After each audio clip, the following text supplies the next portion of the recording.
Olá, boa noite. Você acompanha agora notícias do Brasil e do mundo.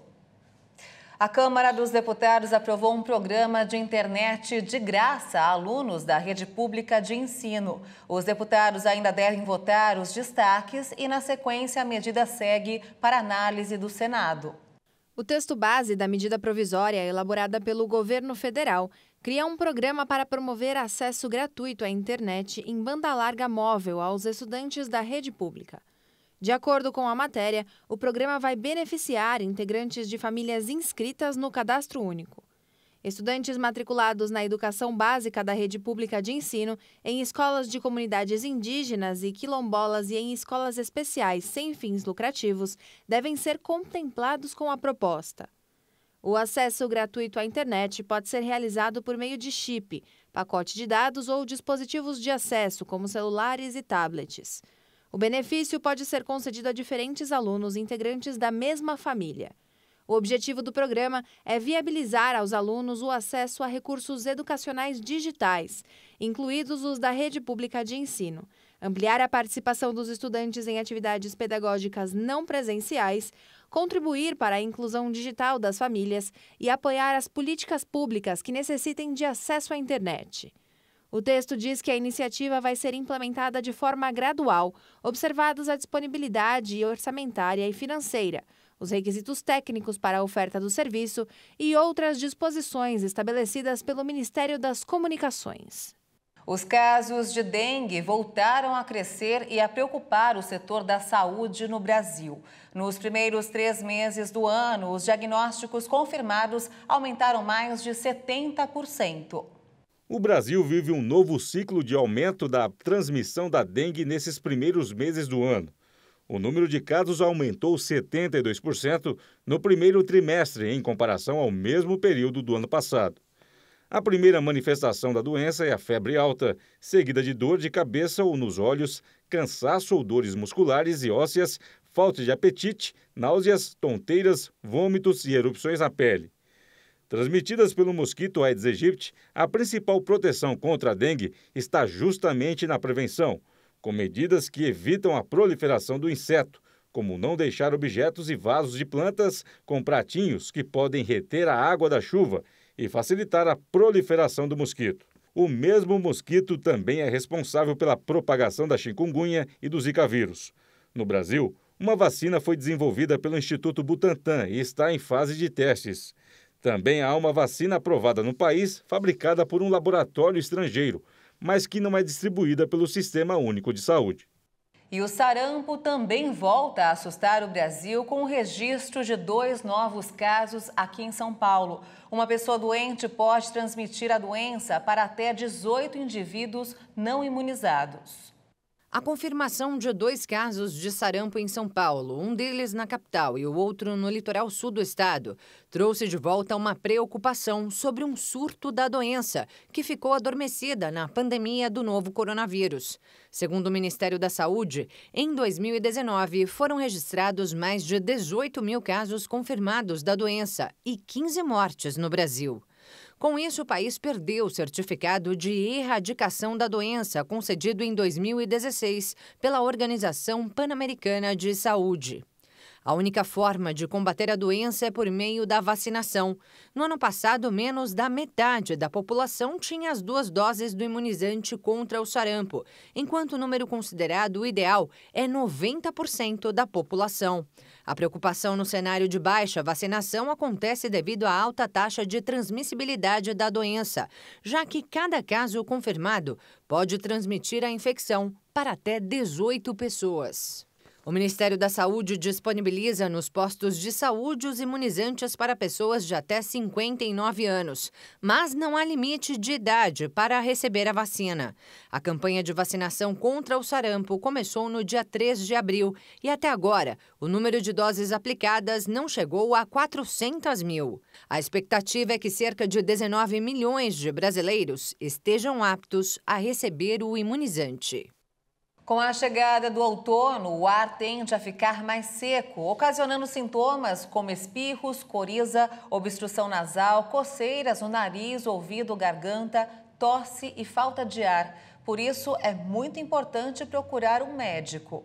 A rinite alérgica é considerada uma condição genética passada dos pais para os filhos e ocorre geralmente quando a pessoa tem a mucosa do nariz um pouco mais sensível, que se inflama quando entra em contato com algumas substâncias, provocando assim uma reação alérgica que pode causar o surgimento de sintomas. A Natália herdou do pai e conhece muito bem algumas das manifestações. A gente tem aquela autossensibilidade nasal e acaba que qualquer coisinha, cheiro muito forte, cheiro de produtos, poeira, a minha é muito mais chegado a acne, ácaro. Mas é uma situação que a gente tem que controlar, entendeu? Manter limpeza, locais arejados, até um ambiente que você entra, dependendo de quanto que ele é ventilado, você pode ter um ataque alérgico, uma crise alérgica naquele momento. Cheiro, independente do cheiro, a gente tem que maneirar. A rinite alérgica não tem cura e, por isso, o tratamento inclui mudança de hábitos e pode envolver uso de remédios. Para evitar os medicamentos, a jovem optou por realizar algumas mudanças na rotina. Eu mesma não posso mais usar perfume, então a gente usa muito hidratante de pele com cheiro bem suave, para poder estar mantendo as coisas bem tranquilas. Durante o outono, a condição é ainda pior. Sempre pela manhã tem essa diferença que pela manhã ela ataca mais rápido, mais forte. Então todo dia de manhã, principalmente quando muda do verão para o outono, a gente já acorda com a rinite atacada. A otorrinolaringologista doutora Clara Mônica explica o motivo. Porque a gente tem essas mudanças na temperatura, então a gente está tendo uma transição de temperatura. Geralmente uma temperatura mais quente e começa a esfriar. Além disso, você tem mais folhas, no caso do nosso sul, no sul do nosso país, você tem o pólen. Então essas mudanças, a poeira, o tempo seco também, a temperatura seca. Então as pessoas desenvolvem mais crises de rinite alérgica. Ela ainda salienta como identificar. A rinite alérgica ela é uma inflamação da mucosa do nariz precipitada por fatores alérgicos. Por exemplo, poeira, mofo, mudanças de tempo, cheiros fortes, temperaturas mais frias. Então, geralmente, a rinite ela é uma inflamação dessa mucosa e, geralmente, ela desencadeia alguns sintomas, como nariz entupido, muito espirro, muita coceira no nariz, às vezes coceira nos olhos, coceira na garganta, coceira no ouvido e, às vezes, até lacrimejamento. E pode, muitas vezes, atrapalhar até o sono da pessoa e também o trabalho e os estudos. Clara Mônica reforça as melhores medidas a serem adotadas para amenizar os sintomas. O principal deles é o ambiente que ele vive, principalmente o quarto, que é onde ele passa pelo menos 8 horas da vida dele. Então, tem que ser um quarto bem higienizado, bem arejado. Os lençóis devem ser sempre trocados. Procurar um travesseiro antialérgico, então tentar forrar esse travesseiro com alguma capa, antimofo, antiácaro. Se você possui rinite alérgica, além de seguir as dicas da doutora, é necessário evitar sair ao ar livre em dias de muito vento e frios, principalmente nas estações da primavera e do outono. Se você tiver algum animal de estimação que tenha pelos, é necessário aparar e manter limpo sempre. Fique ainda atento aos sinais da doença para saber diferenciá-la de algumas viroses. Quando você tem dúvida e quando você acaba tendo febre, por exemplo, outros sinais que não são típicos de rinite, é importante procurar o médico para poder fazer o teste e ver se você realmente é uma rinite ou realmente é uma infecção viral. Em Mato Grosso do Sul, a colheita de soja foi concluída na semana passada. O resultado não agradou muito os produtores.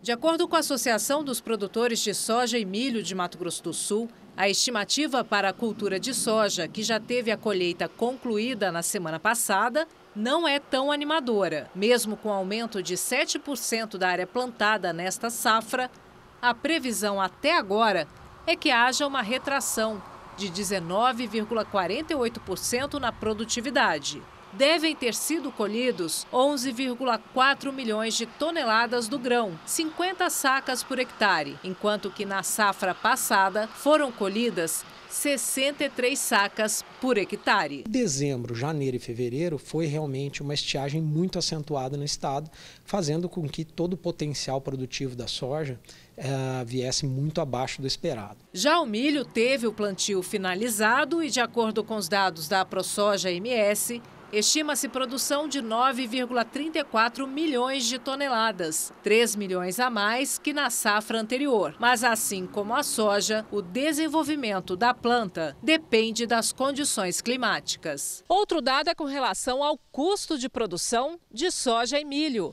que tem no preço dos fertilizantes a maior despesa para o produtor, com alta de 160% nesta safra em relação à safra do ano passado.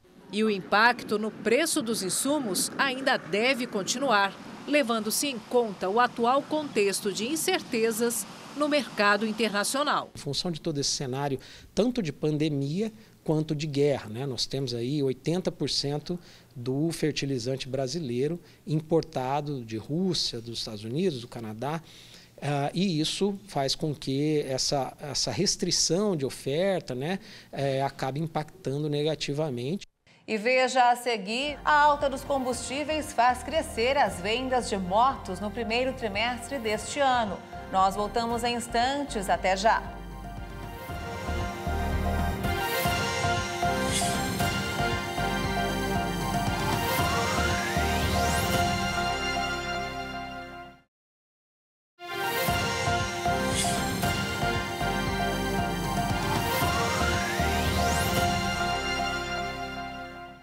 Estamos de volta. O preço médio nacional da gasolina fechou a primeira quinzena de abril com o maior valor já registrado de R$ 7,49, 3% maior em comparação com o mês de março. A cada semana que passa, o preço da gasolina assusta ainda mais os brasileiros. Em abril do ano passado, o combustível custava em média R$ 5,74. Esse ano é de quase R$ 7,50, uma alta de mais de 30%. Na comparação com o mês de março, a gasolina ficou mais barata apenas na Bahia, onde alguns dias atrás o litro passava dos R$ 8,00. Por outro lado, nessas duas primeiras semanas do mês, os estados de Piauí, Paraná e Pernambuco registraram um preço mais alto nas bombas.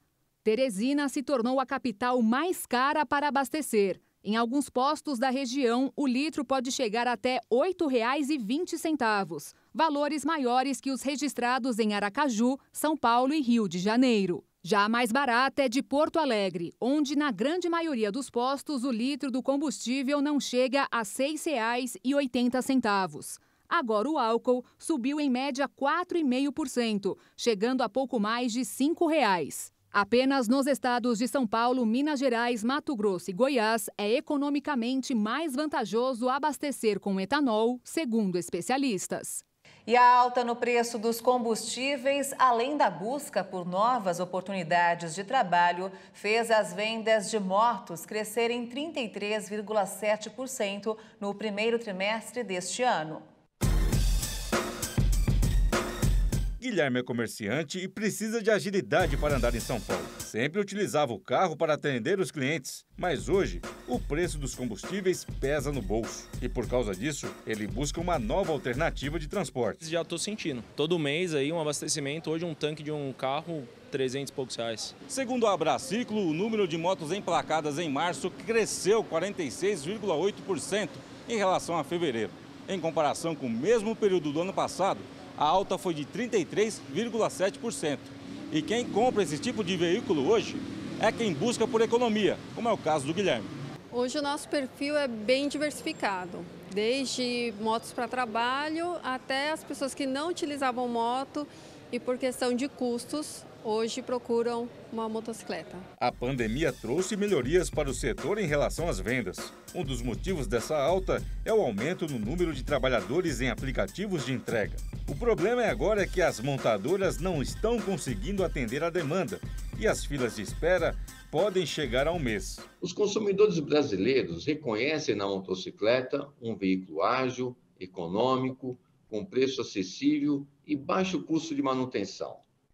E com a escalada dos preços dos combustíveis, essas vantagens ficaram ainda mais evidentes. A expectativa é que mais de 1 milhão de motocicletas sejam feitas só neste ano, o que corresponde a um aumento de 7,9% em comparação ao ano passado. Um mercado que segue aquecido e com perspectiva de crescimento, mas há variáveis que precisam de atenção do consumidor. Um desses é a inflação, que afeta o poder de compra, além de fatores que impactam nos custos, como é o caso do abastecimento do setor de peças. Apesar disso, especialistas acreditam que o mercado vai continuar aquecido, já que os consumidores veem o transporte como uma forma de economizar.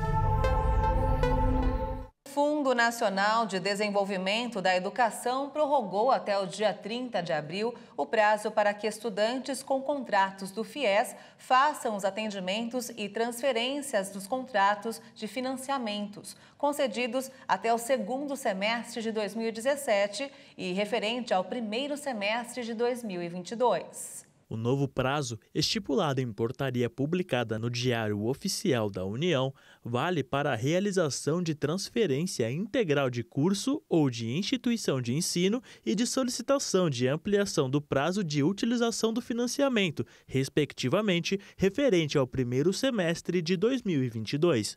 Os contratos do FIES devem ser renovados semestralmente. O pedido é feito inicialmente pelas instituições de ensino e, em seguida, os estudantes devem validar as informações inseridas pela faculdade no SIS-FIES, disponível na página eletrônica do Ministério da Educação.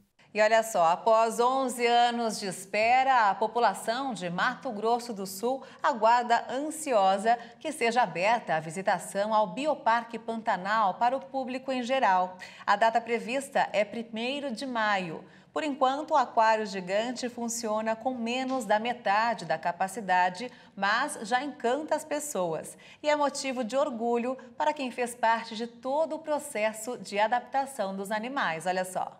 Os olhos de Heriberto brilham ao falar dos peixes do maior aquário de água doce do mundo.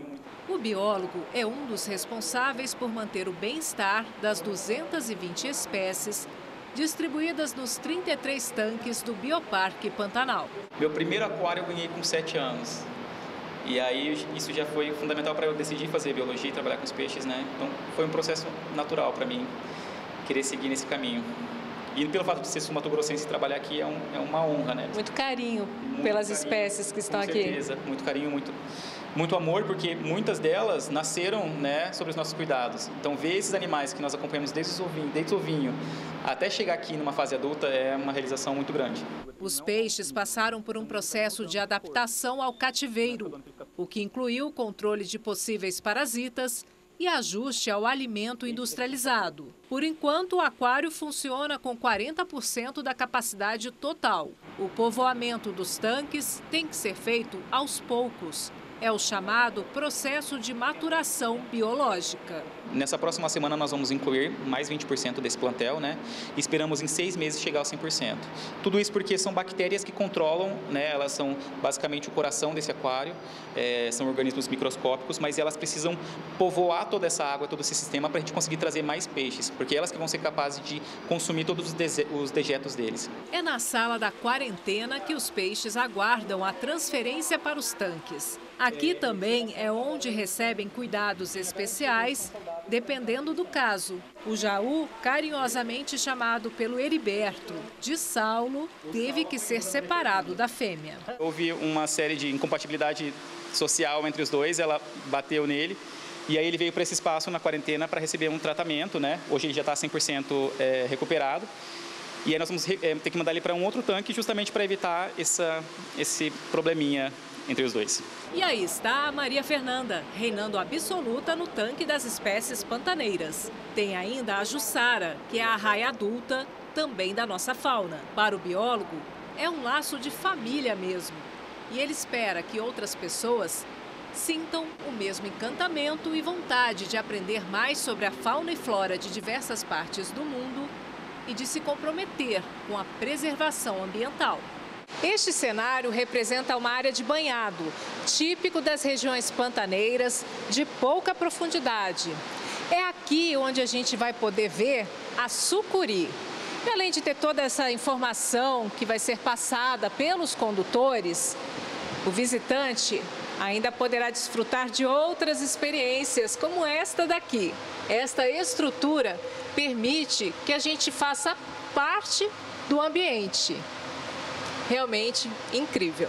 O Bioparque será aberto ao público em geral a partir de 1º de maio.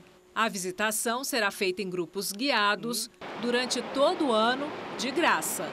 Os interessados deverão agendar data e horário pelo site, que será disponibilizado a partir do dia 22 deste mês. Vai ser dividido por dias e por áreas.